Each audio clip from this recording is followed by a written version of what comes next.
Hello everyone, welcome to T1 academy. Daily current affairs సెషన్స్లో భాగంగా మనం ఈరోజు 7th ఏప్రిల్ ఏదైతే డేట్ ఉందో ఆ డేట్కి సంబంధించిన వేరియస్ ఇంపార్టెంట్ కరెంట్ అఫైర్స్ ఏవైతే న్యూస్లో ఉన్నాయో డీటెయిల్గా చూద్దాము. ఓకే, ఫస్ట్ వచ్చేసి టాపిక్స్ కనుక చూసుకున్నట్లయితే మనకు మిత్ర విభూషణ శ్రీలంకకు సంబంధించి హైయెస్ట్ సివిలియన్ అవార్డు అనేది ఇది ప్రధానమంత్రి నరేంద్ర మోడీ గారికి ఇవ్వడం జరిగింది. సో దాని గురించి చూద్దాము. అలాగే మనకి Pamban bridge, new Pamban bridge అనేది ఓపెన్ చేయడం జరిగింది. సో దాని గురించి కూడా చూద్దాము. అలాగే మనకు రీసెంట్గా బిమ్స్టెక్ సమ్మిట్ అనేది మనకు థాయిలాండ్లో జరిగింది కదా, దానికి సంబంధించి బంగ్లాదేశ్ వచ్చేసి నెక్స్ట్ 2 yearsకి చైర్మన్షిప్గా తీసుకోవడం జరిగింది. సో దాని గురించి కూడా చూద్దాము. అలాగే ఇంటర్ పార్లమెంటరీ యూనియన్కి సంబంధించి 150th అసెంబ్లీ అనేది జరగబోతుంది. అది ఎక్కడ జరుగుతుంది, అలాగే ఎవరు ఇండియా నుంచి రిప్రజెంట్ చేస్తున్నారు అనేది చూద్దాము. అలాగే ఒట్టావా డిక్లరేషన్ అనే న్యూస్లో ఉంది. అలాగే vibrant villages programme 2, okay, vibrant villages programme 2 అనేది న్యూస్లో ఉంది. ఏంటి అనేది చూద్దాము. నెక్స్ట్ వచ్చేసి medium range to surface aerial missiles, medium range surface to aerial missile, okay, దీని గురించి కూడా చూద్దాము. అలాగే PM gift to Thailand, okay, మనం ప్రధానమంత్రి నరేంద్ర మోడీ గారు థాయిలాండ్ అలాగే శ్రీలంకను కూడా విజిట్ చేయడం జరిగింది. బిమ్స్టెక్ సమ్మిట్లో భాగంగా థాయిలాండ్ను విజిట్ చేయడం జరిగింది. అక్కడ కొన్ని గిఫ్ట్స్ అనేవి ఇవ్వడం జరిగింది, అవి ఏంటో చూద్దాము. అలాగే వరల్డ్ బాక్సింగ్ కప్ గురించి కూడా చూద్దాము. శాండ్ మాస్టర్ అవార్డు అనే న్యూస్లో ఉంది, ఏంటనేది చూద్దాం. ఓకే, ఫస్ట్ వచ్చేసి మనకి మిత్ర విభూషణ, ఓకే, శ్రీలంకకు సంబంధించి this is the highest civilian award అన్నమాట. ఇది రీసెంట్గా శ్రీలంకను విజిట్ చేసిన తరుణంలో మనం మోడీ గారికి అక్కడ ప్రెసిడెంట్ అయినటువంటి అనురా కుమార డిసంకే గారు ప్రజెంట్ చేయడం జరిగింది హైయెస్ట్ శ్రీలంకన్ సివిలియన్ అవార్డు అన్నమాట. ఏంటి మనకి ఇప్పుడు భారతరత్న ఇండియాకి సంబంధించి ఎలాగైతే హైయెస్ట్ సివిలియన్ అవార్డో ఆ విధంగా మిత్ర విభూషణ వచ్చేసి శ్రీలంకలో హైయెస్ట్ సివిలియన్ అవార్డు అనమాట. మరి దీన్ని ఎప్పుడు వాళ్ళు ఇంప్లిమెంట్ చేస్తున్నారంటే 2008 నుంచి ఈ మిత్ర విభూషణ అనే అవార్డును ఇవ్వడం జరుగుతుంది. ఓకే, ఇట్లా దీంట్లో వచ్చేసి మనకి సిటేషన్ అలాగే సిల్వర్ మెడల్ కలిగి ఉంటుంది. మరి ఈ మెడల్లో వచ్చేసి మేజర్గా ఇక్కడ ఏదైతే మెడల్ ఉందో ఈ మెడల్లో ఏమేమి ఉన్నాయి అంటే లోటస్, గ్లోబ్, సన్, మూన్, ధర్మచక్ర, పూర్ణ కలస, ఓకే, అలాగే నవరత్న. మనందరికీ తెలుసు, అంటే ఇది ఒక రకంగా చెప్పాలి అంటే ఎంటైర్ ఇండియన్ కల్చర్కి సంబంధించిన సింబలిజాన్ని చూపిస్తుంది. శ్రీలంకకి ఇండియా కల్చర్కి చాలా మటుకి దగ్గర సంబంధాలు ఉంటాయి. అలాగే ఈ సివిలియన్ అవార్డులో ఉన్నటువంటి పొందుపరిచినటువంటి ఏదైతే ఆ మెడల్ ఉంటుందో ఆ మెడల్లో మనకి లోటస్, తామర పువ్వు, అలాగే ప్రపంచ మ్యాప్, గ్లోబు, సన్, సూర్యుడు, మూను, చంద్రుడు, అలాగే ధర్మచక్ర, అశోకుని ధర్మచక్రం ఉంది కానీ దానికి సంబంధించి, అలాగే పూర్ణ కలశ, అలాగే నవరత్నాలు మొత్తం కలిపి ఇందులోనే ఉంటాయి. ఈ సివిలియన్ అవార్డు ఏదైతే ఉంటుందో దాంట్లో ఇవన్నీ పొందుపరచడం జరిగిందనమాట. దిస్ ఈజ్ అబౌట్ మిత్ర విభూషణ మెడల్ సంబంధించి. ఓకే, ఎవరు ప్రజెంట్ చేశారు? ప్రెసిడెంట్ అనురా కుమార డిసంకే గారు ప్రజెంట్ చేయడం జరిగింది. మరి ఇప్పటి వరకు ఈ హైయెస్ట్ సివిలియన్ అవార్డు ఎవరెవరికి ఇచ్చారు అంటే మమున్ అబ్దుల్ గయూమ్ గారికి ఇవ్వడం జరిగింది, మాల్దీవ్స్ ప్రెసిడెంట్. అలాగే యాసిర్ అర్ఫత్ పాలస్తీనాకి సంబంధించిన వారికి ఇవ్వడం జరిగింది. సో ఇప్పుడు ప్రధానమంత్రి నరేంద్ర మోడీ గారికి ఇవ్వడం జరిగింది. దీని అంటే ఈ హైయెస్ట్ సివిలియన్ అవార్డును ప్రజెంట్ చేయడం ద్వారా ఏమవుతుందంటే ఇండియాకు శ్రీలంకకు ఉన్నటువంటి స్ట్రాటజిక్ రిలేషన్షిప్ ఎంత ఇంపార్టెన్సో ఈ అవార్డు ద్వారా అర్థమవుతుంది అనమాట. ఒక దేశ ప్రధానమంత్రికి ఒక అత్యున్నత పురస్కారాన్ని ఇవ్వడం ద్వారా మరొక దేశం యొక్క అత్యున్నత పురస్కారం ఇవ్వడం అంటే నాట్ ఏ జోక్ అండి. అంటే ఆ రెండు దేశాల మధ్యలో ఎంతవరకు స్ట్రాటజిక్ టైస్ ఉన్నాయో, స్ట్రాటజిక్ రిలేషన్షిప్స్ ఉన్నాయో అది రిప్రజెంట్ చేస్తుంది అన్నమాట. ఓకే, శ్రీలంక ఫ్రెండ్షిప్ అనేది బిల్డ్ అవుతుంది. సో బుద్ధిస్ట్ కల్చర్ హెరిటేజ్ని కూడా చూపిస్తుంది అన్నమాట మనకి ఇక్కడ. ఏది ధర్మచక్ర ఇవన్నీ ఉండడం వల్ల సివిలియన్ దాంట్లో. ఓకే, మరి ఇప్పటివరకు మన నరేంద్ర మోడీ గారికి మొత్తం దీంతో శ్రీలంకకు సంబంధించిన మిత్ర విభూషణను కలుపుకుంటే మొత్తం 22 హైయెస్ట్ సివిలియన్ హానర్ అవార్డ్స్ అనేవి మన మోడీ గారికి ఇవ్వడం జరిగింది వివిధ కంట్రీస్లో. అందులో order of king Abdul Aziz వచ్చేసి సౌదీ అరేబియాకి సంబంధించి, అలాగే ఆర్డర్ ఆఫ్ జయీద్ వచ్చేసి యూఏఈకి సంబంధించింది, ఆర్డర్ ఆఫ్ ది నైల్ వచ్చేసి ఈజిప్ట్కి సంబంధించి, గ్రాండ్ కమాండర్ ఆఫ్ మారిషస్కి సంబంధించి ఇది మార్చి 2025లో ఇవ్వడం జరిగింది. సో ఈ విధంగా ఆయా కంట్రీస్కి సంబంధించిన మన హైయెస్ట్ సివిలియన్ అవార్డ్స్ అనేవి మన మోడీ గారికి ప్రజెంట్ చేయడం జరిగింది. అంటే మోడీ గారికి ఇవ్వడం అంటే ఒక దేశ ప్రధానమంత్రికి అంటే మనం ప్రధానమంత్రికి ఇవ్వడం ద్వారా అది ప్రధానమంత్రికి ఒక్కరికి ఇవ్వడం అని కాదండి, ఎంటైర్ దేశానికి వర్తిస్తుందన్నమాట. సో అంతవరకు ఇండియాని అంత పెద్ద ఎత్తున ఇండియాను రికగ్నైజ్ చేయడం జరుగుతుంది మన భారతదేశాన్ని. So these are the medals list those who are given to the ప్రధానమంత్రి నరేంద్ర మోడీ గారికి. ఓకే, ఆయా కంట్రీస్లో ఇచ్చినటువంటి మొత్తం లిస్ట్ కనుక చూసుకున్నట్లయితే ఇప్పటికీ 22 హైయెస్ట్ సివిలియన్ అవార్డ్స్ అనేటివి రావడం జరిగింది. Okay, this is all about మిత్ర విభూషణ. నెక్స్ట్ కరెంట్ అఫైర్ వచ్చేసి పంబన్ బ్రిడ్జ్ అండి. ఇది కొత్తదేం కాదండి, కాకపోతే ఏంటంటే మనకి ఇండియా మెయిన్లాండ్కి అలాగే రామేశ్వరం ఏదైతే ఐలాండ్ ఉందో పంబన్ ఐలాండ్కి కనెక్టివిటీగా ఉండేటువంటి బ్రిడ్జ్ అన్నమాట. మధ్యలో ఈ విధంగా సీ, ఇటు బే ఆఫ్ బెంగాల్, ఇటు వచ్చేసి ఇండియన్ ఓషన్ రెండు ఉంటాయి. ఈ మధ్యలో వచ్చేసి సీ కనెక్టివిటీ ఉంటుందన్నమాట ఈ పంబన్ ఐలాండ్కి, ఇండియా యొక్క మెయిన్ ఐలాండ్కి. సో ఈ కనెక్టింగ్ బ్రిడ్జే పంబన్ బ్రిడ్జ్ అంటారు. సో ఇది ఆల్రెడీ మనకి ఎప్పుడు 1914లోనే ఒక బ్రిడ్జ్ అనేది కన్స్ట్రక్షన్ చేయడం జరిగింది, ఓల్డ్ బ్రిడ్జ్. ఇప్పుడు ఏంటంటే దాన్ని రెనోవేట్ చేసి కొత్తగా దాని పక్కనే ఇంకో కొత్త బ్రిడ్జ్ కన్స్ట్రక్షన్ చేయడం జరిగింది. రీసెంట్గా నిన్న మన ప్రధానమంత్రి నరేంద్ర మోడీ గారు ఇనాగ్రేట్ చేయడం జరిగింది ఆ న్యూ బ్రిడ్జ్ని. ఓకే, న్యూ పంబన్ బ్రిడ్జ్ని ఇనాగ్రేట్ చేయడం జరిగింది. ఓకే, ఎవరు? ప్రైమ్ మినిస్టర్ నరేంద్ర మోడీ గారు. సో ఇది దేన్ని కనెక్ట్ చేస్తుంది?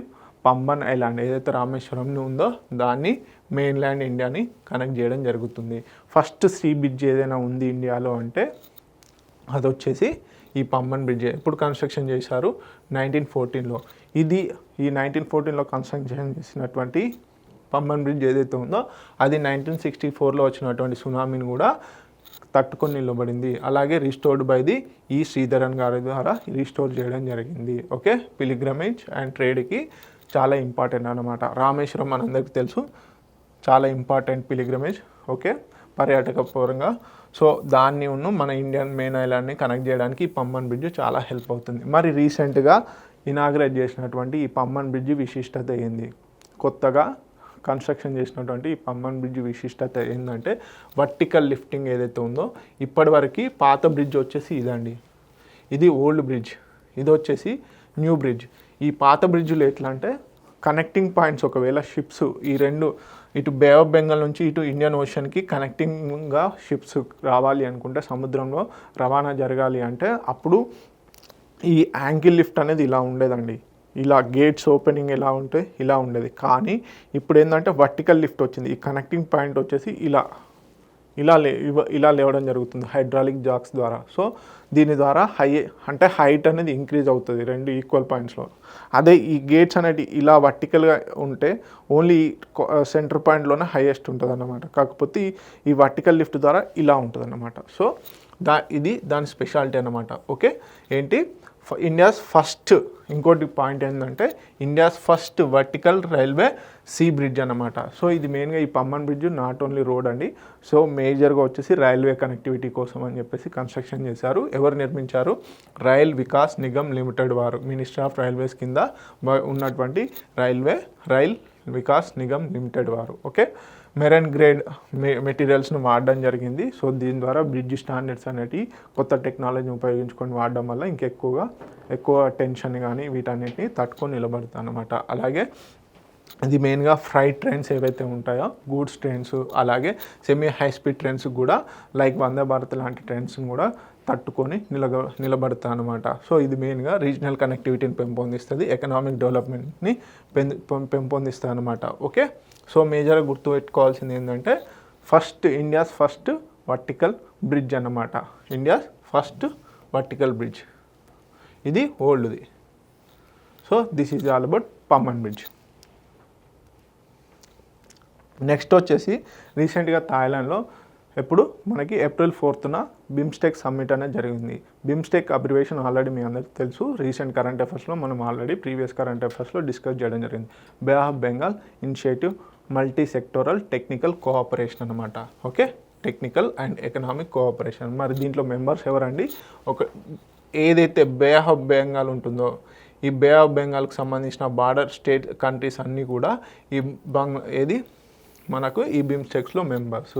ఓకే, ఏంటి? బంగ్లాదేశ్, అలాగే Bhutan, India, Myanmar, Nepal, Sri Lanka, Thailand. So ఎందుకు ఇంపార్టెంట్ అంటే మేజర్గా షార్క్ కానీ, south Asian association regional cooperation కానీ, ఈ బిమ్స్టెక్ కానీ చాలా ఇంపార్టెంట్.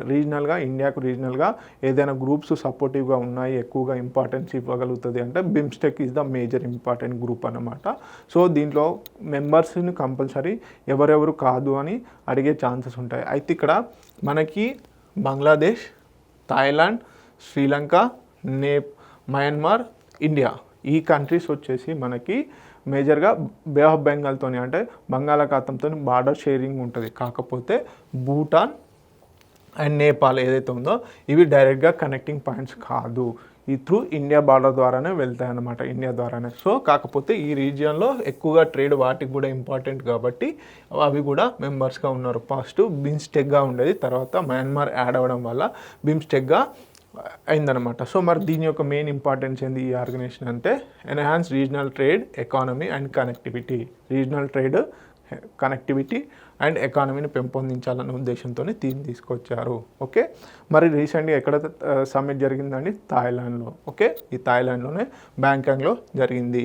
ఓకే, ఆఫ్టర్ 3 years తర్వాత ఫస్ట్ టైం వర్చువల్గా కాకుండా మాన్యువల్ మోడ్లో ఈ మీటింగ్ అనేది జరిగింది. 2022లో వర్చువల్ మీటింగ్ జరిగింది. మరి థీమ్ ఏంటి? 2025లో జరిగినటువంటి ఈ బిమ్స్టెక్ సమ్మిట్కి థీమ్ ఏంటి చూద్దాం. Prosperous, resilient and open BIMSTEC.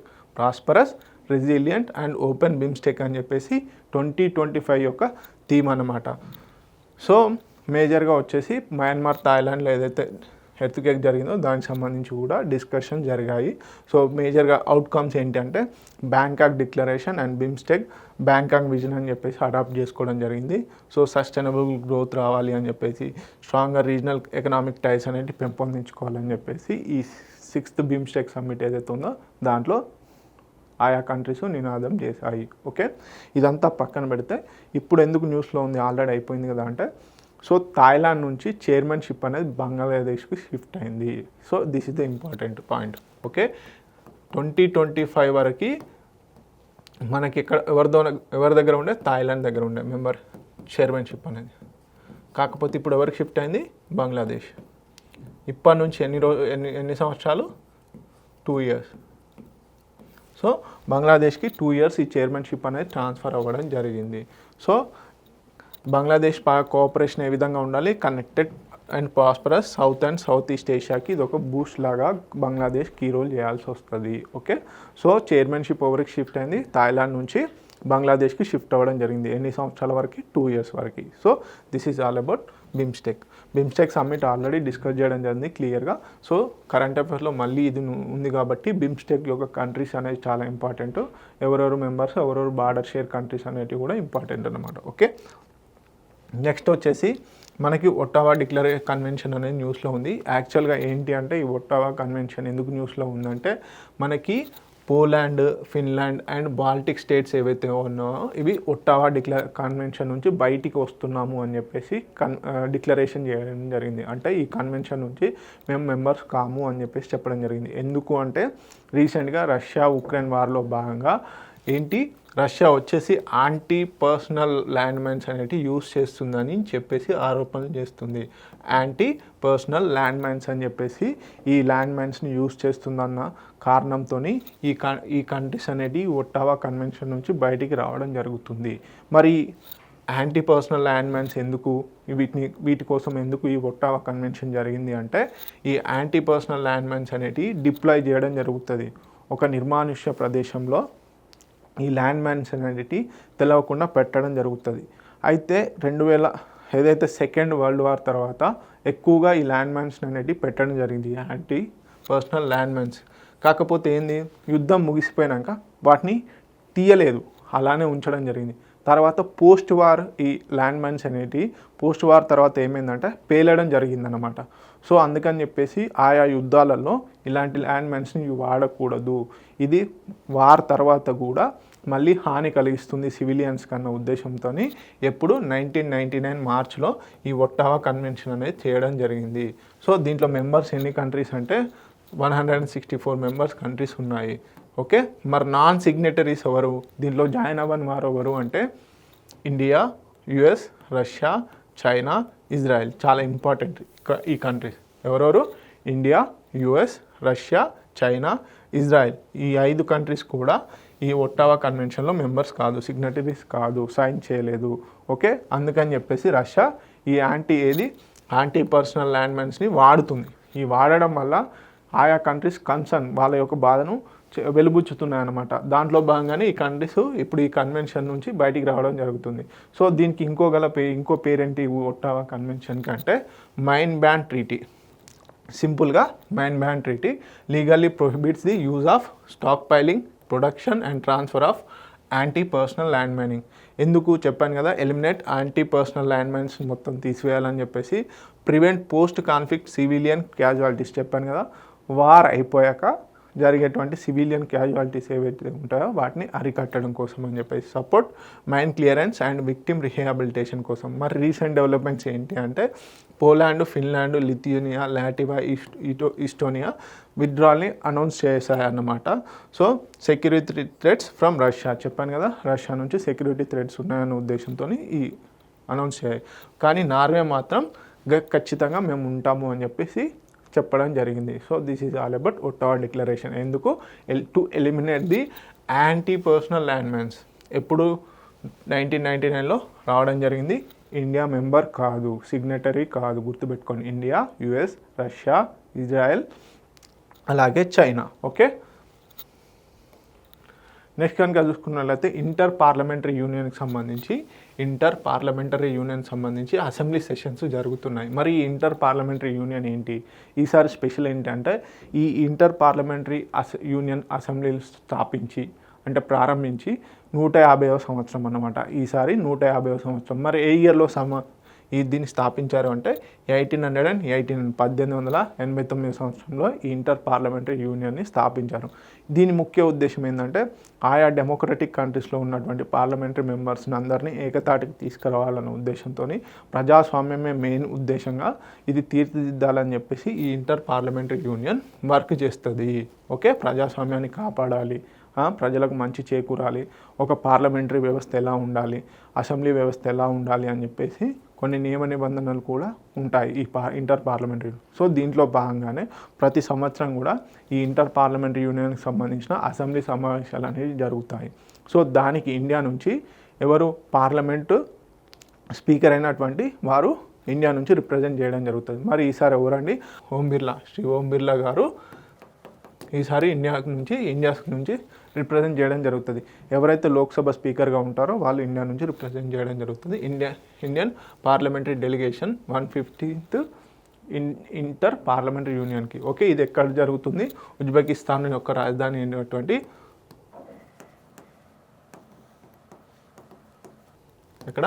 Uzbekistan రాజధాని అయినటువంటి తాష్కెంట్లో జరుగుతుంది. ఎప్పటి నుంచి ఎప్పటి వరకు అంటే 5th ఏప్రిల్ నుంచి 9th ఏప్రిల్ వరకు, 5th ఏప్రిల్ నుంచి 9th ఏప్రిల్ వరకు. ఓకే, సో ఈసారి థీమ్ ఏంటంటే parliamentary action for social development and justice. Theme compulsory important ఇలాంటి కన్వెన్షన్స్ జరిగినప్పుడు. Okay, parliamentary action for sustainable development and justice. మరి ఫోకస్ ఏరియాస్, మరి ఈ అసెంబ్లీ డిస్కషన్స్లో ఈ ఇంటర్ పార్లమెంటరీ యూనియన్ 150th దానిలో మేజర్గా ఏంటంటే poverty eradication, decent work promotion, social inclusion, empowering marginalised communities in decision making. ఎవరు పావర్టీ ఎరాడికేషన్ గురించి, అలాగే డీసెంట్ వర్క్ ప్రమోషన్ గురించి, సోషల్ ఇంక్లూజన్ గురించి, empowering marginalised communities in decision making అనే నినాదాలతో ఈసారి ఈ ఇంటర్ పార్లమెంటరీ యూనియన్ అసెంబ్లీ జరగబోతుందన్నమాట. సో ఎప్పుడు ఎస్టాబ్లిష్ చేశారు, ఫౌండింగ్ 1889. సో మొత్తం ఎంతమంది మెంబర్స్, 189 నేషనల్ పార్లమెంట్స్, అలాగే 15 అసోసియేట్ మెంబర్స్ దీంట్లో మెంబర్స్గా ఉన్నారు. దీని హెడ్ క్వార్టర్ ఎక్కడ, ఇంటర్ పార్లమెంటరీ యూనియన్ది జెనీవా, స్విట్జర్లాండ్లో, with offices New York and Vienna. న్యూయార్క్లో అలాగే వియన్నాలో.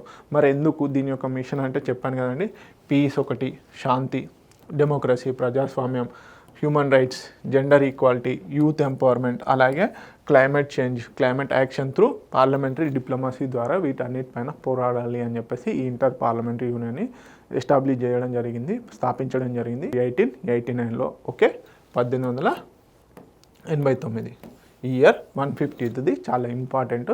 థీమ్ కంపల్సరీ అడుగుతారండి అప్కమింగ్ ఎగ్జామ్స్లలో. ఈ థీమ్ కంపల్సరీ అడిగే ఛాన్సెస్ ఉన్నాయి.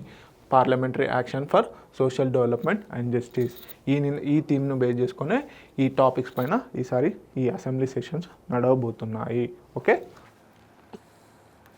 నెక్స్ట్ కనుక చూసుకున్నట్లయితే మనకి వైబ్రెంట్ విలేజ్ ప్రోగ్రామ్ అని న్యూస్లో ఉందండి. యాక్చువల్లీ ఈ వైబ్రెంట్ విలేజ్ ప్రోగ్రామ్ అంటే ఏం లేదండి, ప్రతి దేశానికి స్టేట్స్ అనేటివి ఉంటాయి, బార్డర్స్ అనేటివి ఉంటాయి. అయితే కొన్ని కారణాల వల్ల రాజధాని నుంచో లేకపోతే మెయిన్ ల్యాండ్ నుంచో ఈ బార్డర్ స్టేట్స్ అనేటివి అభివృద్ధికి బార్డర్ విలేజెస్ ఏవైతే ఉంటాయో అభివృద్ధికి నోచుకోవన్నమాట. సో అలాంటి ప్లేసెస్లో కొంచెం నేషనల్ సెక్యూరిటీకి ఇష్యూస్ ఉంటాయన్న ఉద్దేశంతో ఇండియాలో ఉన్నటువంటి బార్డర్ స్టేట్ విలేజెస్ ఏవైతే ఉంటాయో బార్డర్ స్టేట్స్లలో ఉన్నటువంటి విలేజెస్లో ఇన్ఫ్రాస్ట్రక్చర్ని డెవలప్ చేయడము, అక్కడ సోషల్ డెవలప్మెంట్ తీసుకురావాలి, అలాగే ప్రజలలో హెల్పింగ్ నేచర్ పెంచాలి, ప్రజలలో డెవలప్మెంట్ అనేది పెంచాలన్న ఉద్దేశంతో, సోషల్ డెవలప్మెంట్ తీసుకురావాలన్న ఉద్దేశంతో ఈ వైబ్రెంట్ విలేజ్ ప్రోగ్రామ్ని తీసుకురావడం జరిగింది. ఓకే, సో ఇప్పుడు సెకండ్ ఫేజ్ని తీసుకురావాలన్న ఉద్దేశంతో యూనియన్ క్యాబినెట్ అప్రూవ్ చేసింది second phase. Okay, union cabinet approved the second phase. Okay, vibrant village programme to enhance the development strategic border areas. మేజర్గా ఈ బార్డర్ ఏరియాస్లో ఈ ఇన్ఫ్రాస్ట్రక్చర్ని డెవలప్ చేయడం ద్వారా ఇంటర్నల్ సెక్యూరిటీ అనేది పెరుగుతుంది, అలాగే నేషనల్ సెక్యూరిటీ కూడా ఎలాంటి ఇష్యూస్ రాకుండా ఉంటాయి.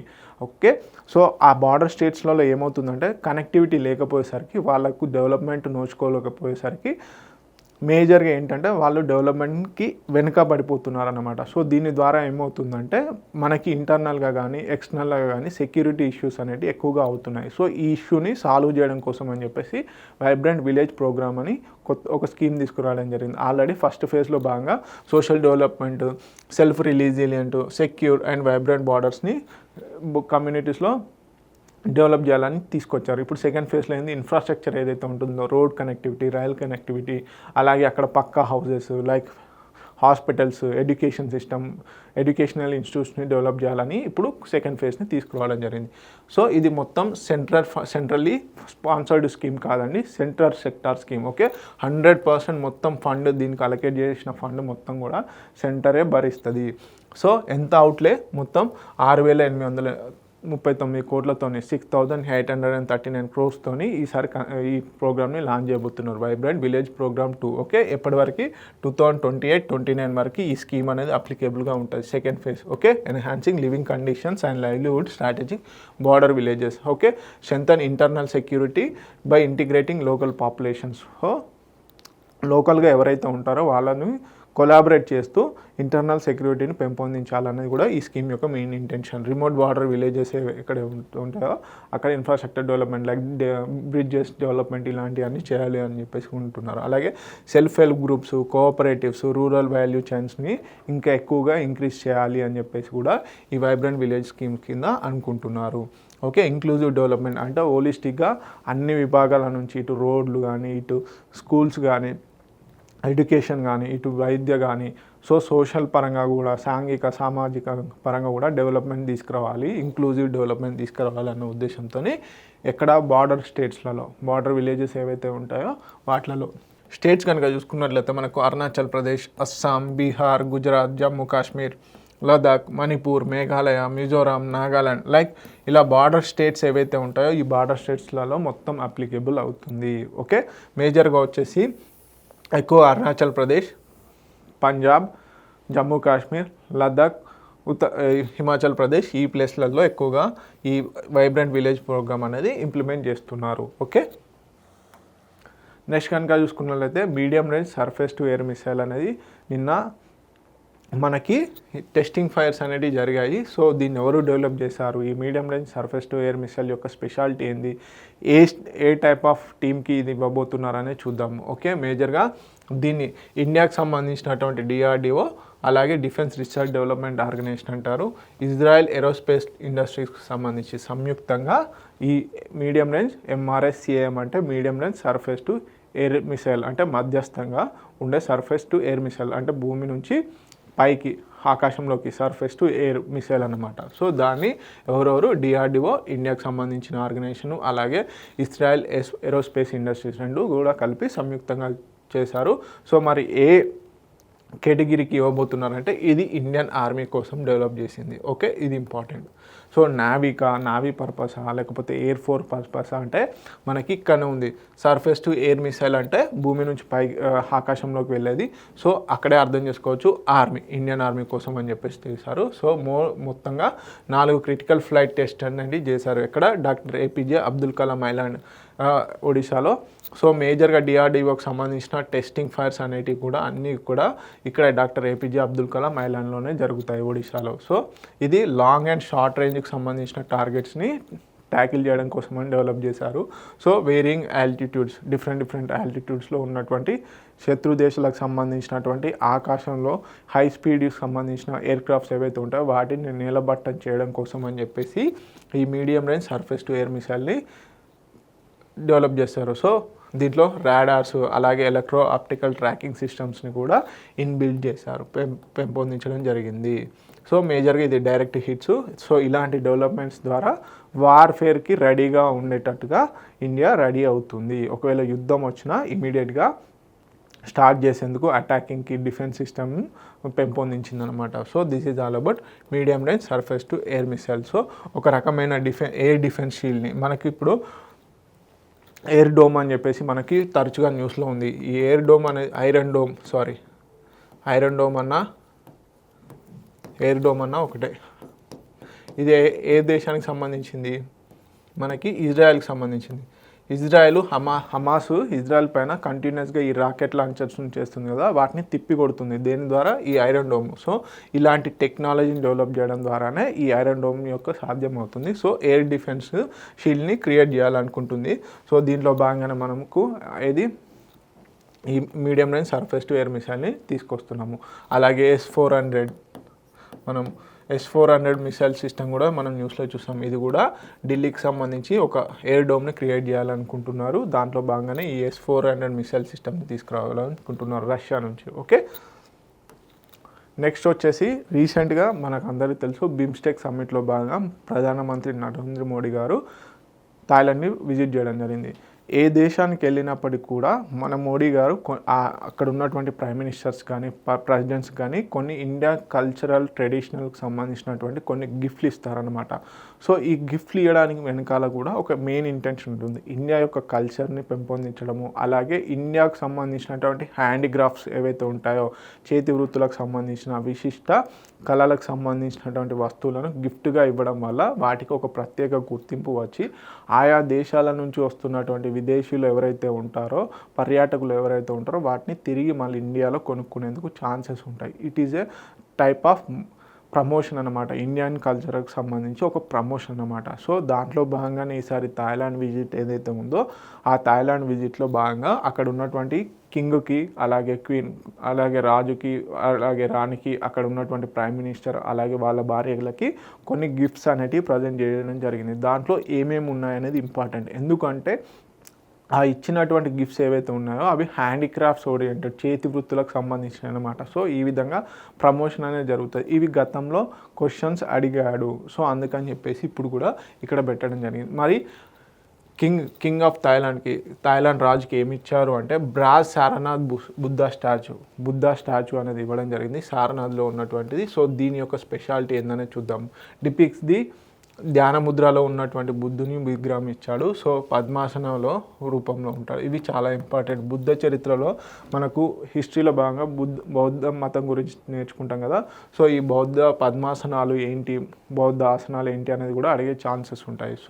So reflects the Gupta and పాల ఆర్ట్ ట్రెడిషన్స్. గుప్తుల కాలంలో పాల ఏదైతే కింగ్ ఉందో ఆ టైంలో, కింగ్డమ్ ఏదైతే ఉందో ఆ టైంలో ఉన్నటువంటి ఆర్టిస్టిక్ ఫ్యూచర్స్ ఏది బుద్ధ స్క్రప్చర్లో ఉన్నాయి అని చెప్తున్నారు. ఓకే, మోటివ్స్, లోటస్ బేస్, అలాగే ధర్మచక్ర అనేటివి ఇందులో ఉన్నాయి అని చెప్పేసి ఈ యొక్క స్పెషాలిటీ అనమాట. ఇది ఎవరికి ఇచ్చారు?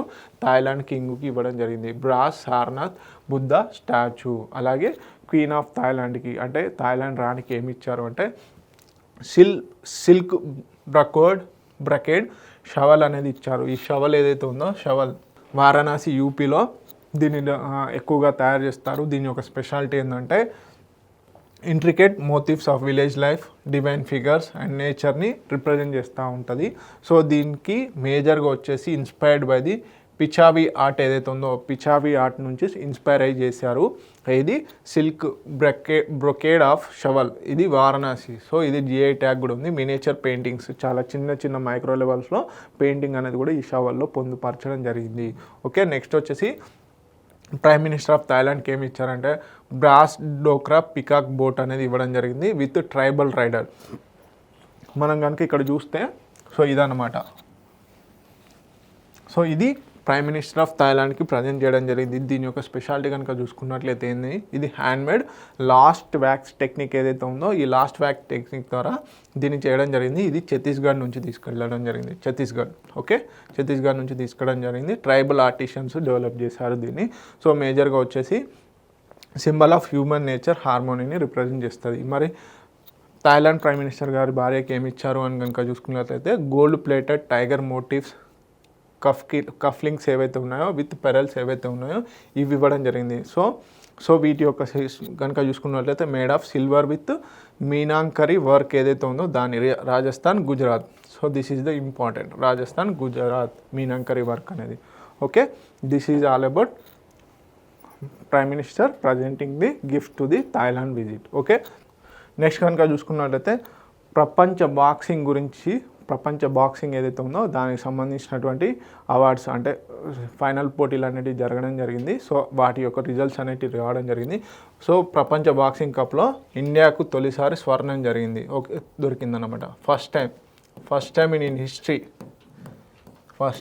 హిస్టరీ ఇండియాకు సంబంధించి ఒక బాక్సింగ్ ప్రపంచ కప్లో భాగంగా స్వర్ణం అనేది జరిగింది, గోల్డ్ మెడల్ రావడం జరిగింది. ఎవరికి వచ్చిందంటే ప్రపంచ బాక్సింగ్ కప్లో స్వర్ణం గెలిచిన తొలి భారతీయుడిగా హితేష్ గులియా. మరి ఏ కేజీ రిప్రజెంటేషన్ చేశాడు అంటే 70 కేజీ విభాగంలో భాగంగా 70 కేజీ కేటగిరీలో భాగంగా హితేష్ గులియా గారు ప్రపంచ వరల్డ్ బాక్సింగ్లో భాగంగా వీరికి గోల్డ్ మెడల్ రావడం జరిగింది.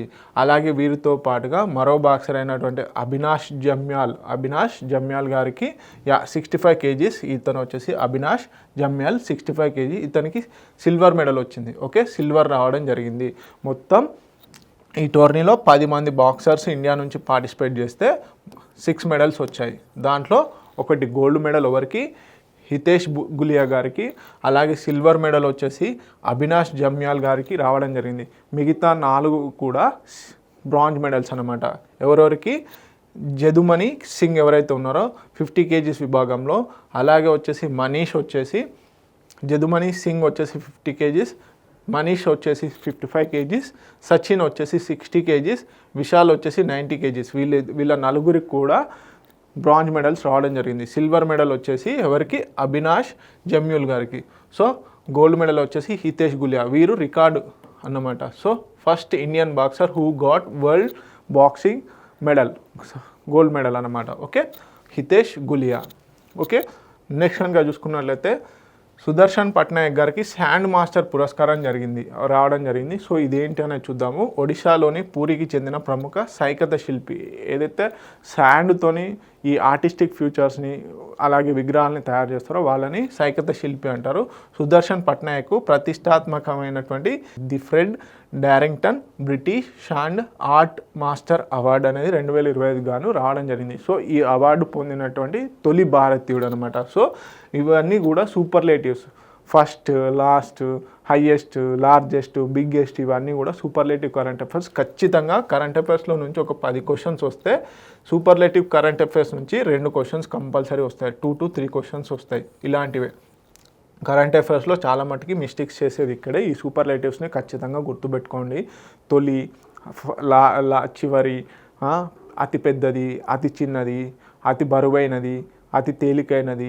ఓకే, ఇలాంటివన్నీ కూడా ప్రపంచంలోనే దేశంలోనే తొలి, ఇలాంటివి. ఓకే, సో వీరికి ఇండియా తొలి భారతీయుడిగా వీరు రికార్డు కొట్టడం జరిగింది, సుదర్శన్ పట్నాయక్. సో ఏ award, the Fred Darrington British sand art master award 2025 వీడికి రావడం జరిగింది. సో ఈ అవార్డు గ్రహించిన తొలి భారతీయుడిగా వీరు రికార్డు సృష్టించడం జరిగింది. మరి ఎందుకు వచ్చిందంటే 10 అడుగుల గణనాథుడు ఎవరైతే ఉన్నారో గణేష్ విగ్రహాన్ని వీరు ఇసుకతోని తయారు చేయడం జరిగింది. మరి ఇది ఎందుకు గణేశుని తయారు చేసినందుకైనా అంటే ఇది కాదండి, ప్రపంచ శాంతిని నెలకొల్పాలి అన్న థీముతోని ఈ గణేశుని తయారు చేయడం జరిగింది. ప్రపంచ శాంతిని నెలకొల్పాలి అని చెప్పేసి. ఓకే, దీన్ని 10 అడుగుల ఎత్తైన వినాయకుడిని ప్రపంచ శాంతి సందేశంతో దీన్ని రూపొందించడం వల్ల వీరికి ఈ అవార్డు అనేది రావడం జరిగింది. సో కంపల్సరీ చాలా ఇంపార్టెంట్, ఖచ్చితంగా అడిగే ఛాన్సెస్ ఉన్నాయి. అప్కమింగ్ ఆర్ఆర్బీ గ్రూప్ డి కానీ రాబోయే గ్రామ పంచాయతీ ఆఫీస్ ఎగ్జామ్స్లో కానీ ఈ కంపల్సరీ గ్రామ పంచాయతీ ఆఫీసర్ ఎవరైతే ఉన్నారో ఆ ఎగ్జామ్స్లో అడిగే ఛాన్సెస్ ఖచ్చితంగా ఉన్నాయి. చాలా ఇంపార్టెంట్ ఈ రెండు కూడా, బాక్సింగ్ది ఒకటి, ఇదొకటి. సో ఇవ్వండి ఇంపార్టెంట్ కరెంట్ అఫైర్స్ అని. సో ఇలాంటి మరిన్ని కరెంట్ అఫైర్స్ కోసం please watch T1 academy. Thank you so much.